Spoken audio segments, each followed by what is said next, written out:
Hello students, welcome to school ji. आज हम शुरू करेंगे हमारा chapter 3 metals and non metals की एक्सरसाइज के सॉल्यूशंस। तो इस लेक्चर में जितने भी क्वेश्चंस आपके एनसीईआरटी में दिए हुए हैं ऑफ चैप्टर 3 उनके क्वेश्चंस को हम डिस्कस करेंगे। तो शुरू करते हैं with the very first question. Question says which of the following pairs will give displacement reaction. इस क्वेश्चन को सॉल्व करने के लिए आपको डिस्प्लेसमेंट रिएक्शन का कॉन्सेप्ट पता होना चाहिए। डिस्प्लेसमेंट रिएक्शंस वो रिएक्शंस होती हैं जिसमें एक highly reactive metal less reactive metal को उसके सॉल्ट सॉल्यूशन से डिस्प्लेस कर देता है। यहाँ पर 4 ऑप्शंस दिए हैं।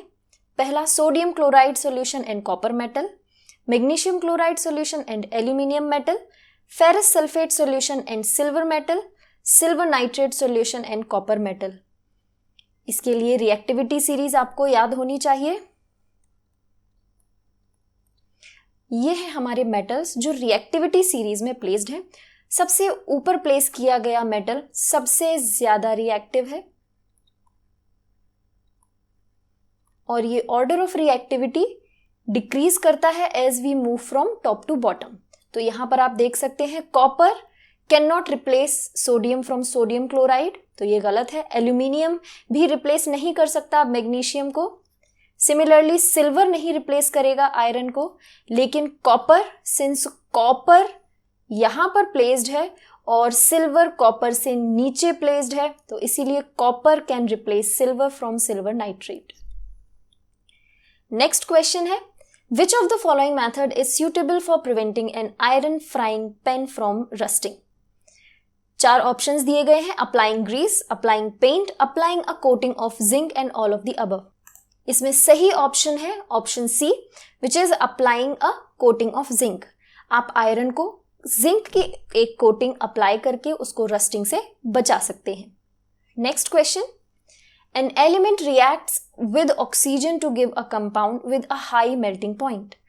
High melting point means ionic compound, क्योंकि आयनिक कंपाउंड्स का मेल्टिंग पॉइंट हाई होता है। This compound is also soluble in water. The element is likely to be calcium, carbon, silicon and iron. Ionic compounds बनते हैं metals और non metals के interaction से। Metal electron lose करता है, नॉन मेटल इलेक्ट्रॉन को गेन करके एक स्ट्रॉन्ग बॉन्डिंग बनाते हैं और इस तरह से आयनिक कंपाउंड्स बनते हैं। Calcium, carbon, silicon, iron. Carbon non metal है, सिलिकॉन मेटलॉइड है, तो ये करेक्ट ऑप्शन नहीं है। कैल्शियम जब ऑक्सीजन से रिएक्ट करता है तो बनता है कैल्शियम ऑक्साइड, और जब इसकी रिएक्शन वाटर से होती है तो it further produces calcium hydroxide. So the correct answer is option A, calcium is the element. Next question, food cans are coated with tin, not with zinc, because zinc is costlier than tin. Zinc has higher melting point than tin. Zinc is more reactive than tin, और zinc is less reactive than tin. Food cans को tin से coat करते हैं, zinc से नहीं, क्योंकि zinc ज्यादा reactive होता है as compared to tin. तो उसमें जो फूड प्रिजर्व किया हुआ है वो रिएक्ट कर सकता है जिंक से, लेकिन टिन से नहीं। इसीलिए इसका करेक्ट आंसर है क्योंकि zinc is more reactive than tin. Now next question, you are given a hammer, a battery, a bulb, wires and a switch. पहला क्वेश्चन है how could you use them to distinguish between samples of metals and non metals. आप hammer का use करके देख सकते हैं अगर substance आपका मेलिएबल है, अगर मेटल है सब्सटेंस तो उसमें मेलिएबल या डक्टाइल प्रॉपर्टी आपको देखने को मिलेगी। मेलिएबल मींस आपका मेटल कन्वर्ट हो जाएगा थिन शीट में, और डक्टाइल का मतलब है कि उसमें प्रॉपर्टी है वायर्स में कन्वर्ट होने की। अगर आपका सब्सटेंस हैमर से हिट करने पर एक थिन शीट का शेप अटेन कर लेता है तो उसका मतलब है कि वो एक मेटल है। नेक्स्ट पार्ट है इस क्वेश्चन का, assess the usefulness of these tests in distinguishing between metals and non metals. तो अब आपको बैटरी, बल्ब, वायर्स और स्विच का यूज करना है।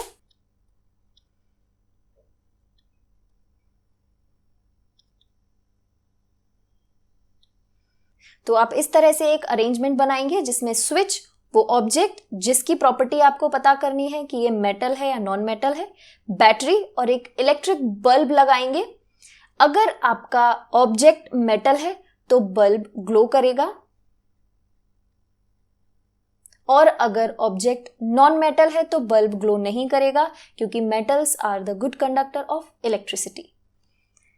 नेक्स्ट क्वेश्चन देखते हैं।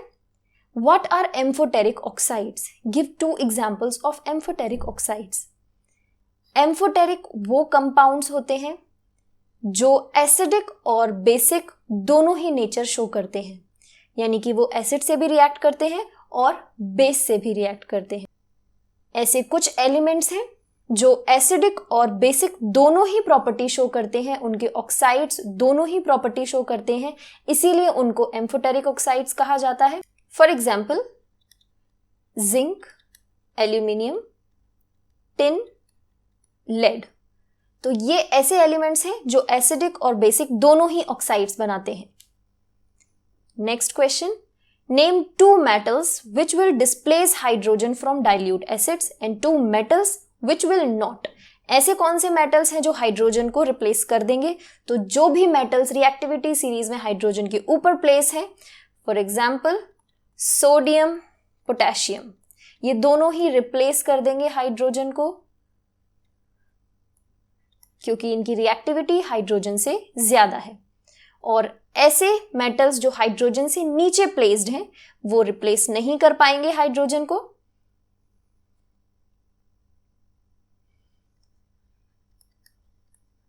They will not replace hydrogen. Silver and gold.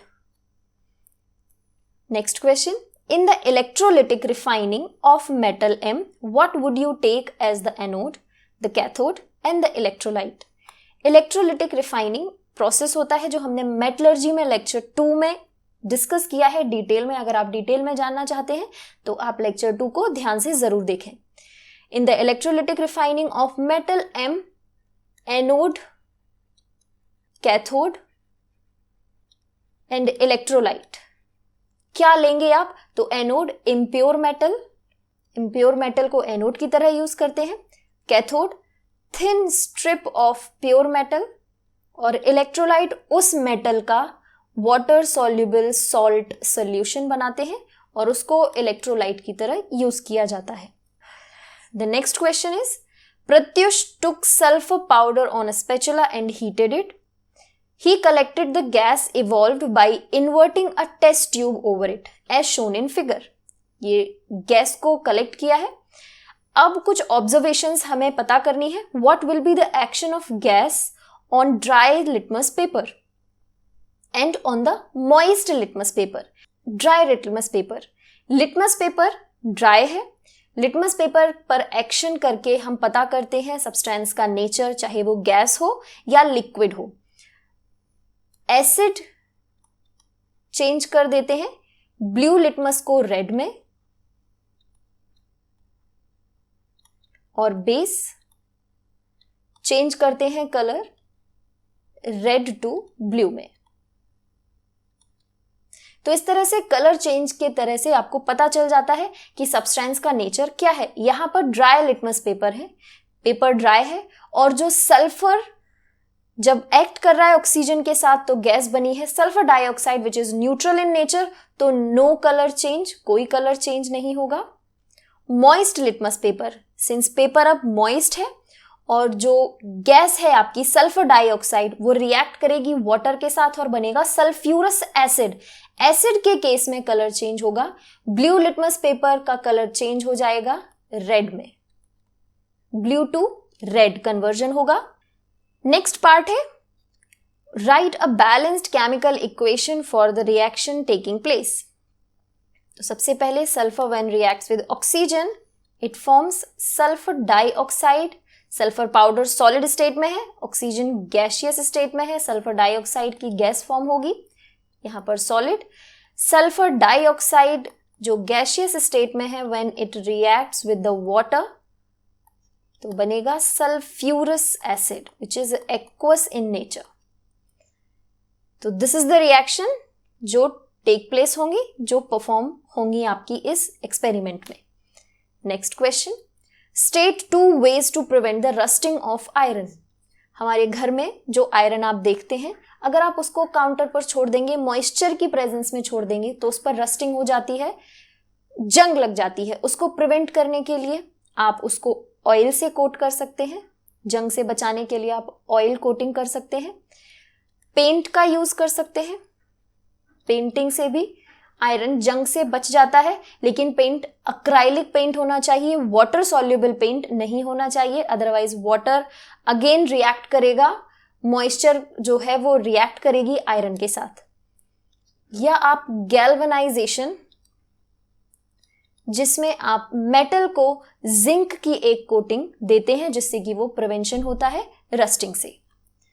Next question, what type of oxides are formed when non-metals combine with oxygen? Non-metals for example, carbon जब react करता है oxygen से तो बनता है कार्बन डाइऑक्साइड गैस। आपको बताना है कि किस टाइप के ऑक्साइड्स बनते हैं। Covalent oxides are formed. Ionic compounds वो होते हैं जो आयंस के इंटरैक्शन से बनते हैं, जिसमें इलेक्ट्रॉन का गेन और लूज होता है, जबकि जो कोवेलेंट कंपाउंड्स होते हैं वो इलेक्ट्रॉन की शेयरिंग से बनते हैं।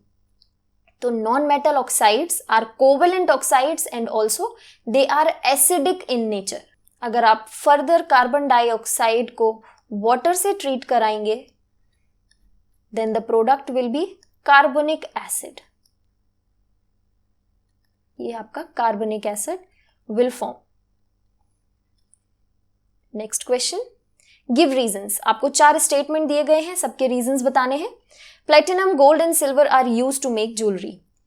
प्लेटिनम, गोल्ड, सिल्वर ये ऐसे एलिमेंट्स हैं जो रिएक्ट नहीं करते हैं, लेस रिएक्टिव होते हैं, रिएक्टिविटी सीरीज में भी इनकी पोजीशन बहुत नीचे है, तो जिससे ये कोरोड नहीं होते हैं, आसानी से इनकी प्रॉपर्टी है वो डिके नहीं होती है, इसीलिए आप इनको ज्वेलरी बनाने में यूज करते हैं। Next, sodium, potassium, lithium are stored under oil. ये बहुत ही रिएक्टिव मेटल्स हैं। सोडियम, पोटेशियम, लिथियम जब भी वाटर से रिएक्ट करते हैं, एक्सोथर्मिक रिएक्शन होती है, हाई एनर्जी रिलीज होती है, विच कैन कॉज फायर। तो इसीलिए इनको वाटर से रिएक्ट नहीं कराते हैं और इसको रखते हैं आप कैरोसिन ऑयल में। Next question, aluminium is highly reactive metal yet it is used to make utensils for cooking. Aluminium के जो बर्तन होते हैं, यूटेंसिल्स होते हैं, उन पर एक कोटिंग फॉर्म की जाती है, दैट इज एल्यूमिनियम ऑक्साइड, जो प्रिवेंट करती है टू कैच फायर, ताकि मेटल को एक प्रोटेक्टिव लेयर मिले जो कि आपकी एल्यूमिनियम ऑक्साइड की है और फायर ना कॉज हो। Next statement, carbonate and sulphide ores are usually converted into oxides during the process of extraction. Metallurgy का क्वेश्चन है ये। इसमें आपने पढ़ा है कि जब आप मेटलर्जी करते हैं, metallurgy means extraction of metal from the ore, ore को उसके इम्प्योर फॉर्म से प्योर फॉर्म में कन्वर्ट करना। तो जो ओर्स होते हैं वो कार्बोनेट या सल्फाइड ओर्स होते हैं, उनको पहले ऑक्साइड में कन्वर्ट किया जाता है by the process of calcination और रोस्टिंग। ओर को ऑक्साइड में कन्वर्ट करके फिर ऑक्साइड से मेटल में एक्सट्रैक्ट करना बहुत इजी होता है एज कंपेयर टू कार्बोनेट और सल्फाइड से डायरेक्टली उसको मेटल में कन्वर्ट करने के कंपैरिजन में। तो इसीलिए सबसे पहले आप ऑक्साइड्स में कन्वर्ट करते हैं सल्फाइड और कार्बोनेट ओर को, क्योंकि उससे आप बहुत इजीली एक्सट्रैक्ट कर पाते हैं metal in the pure form. Now the next question, you must have seen tarnished copper vessels being cleaned with lemon or turmeric juice. Explain why these substances are effective in cleaning the vessels. Copper moist carbon dioxide से react करके copper carbonate में convert हो जाती है और copper carbonate एक green layer की coating हो जाती है कॉपर के ऊपर, तो जिससे जो ओरिजिनल कॉपर है, जो ओरिजिनल मेटल है, उसकी प्रॉपर्टी डिके होने लगती है। सिट्रिक एसिड्स जैसे कि लेमन या फिर टर्मरिन जूस का यूज किया जाता है उस ग्रीन कोटिंग को रिमूव करने के लिए, क्योंकि टर्मरिन या lemon juices are acidic in nature and copper carbonate is basic in nature. तो इफेक्ट न्यूट्रलाइज करने के लिए एसिड से उसको रब किया जाता है ताकि कॉपर वेसल्स क्लीन हो जाए, अच्छे से उनमें शाइन वापस आ जाए। Next question, differentiate between metals and non metals on the basis of their chemical properties. इस क्वेश्चन को आप डिटेल में समझने के लिए लेक्चर 1 को देखिए, उसमें डिटेल में आपको मेटल की केमिकल प्रॉपर्टीज बताई गई हैं और नॉन मेटल्स की भी केमिकल प्रॉपर्टीज डिस्कस की गई हैं। Now the next question, a man went door to door posing as goldsmith. He promised to bring back the glitter of old and dull gold ornaments. An unsuspected lady gave a set of gold bangles to him, which he dipped in a particular solution. The bangles sparkled like new, but their weight was reduced drastically. The lady was upset, but after a futile argument, the man beat a hasty retreat. Can you play the detective to find out the nature of the solution he had used?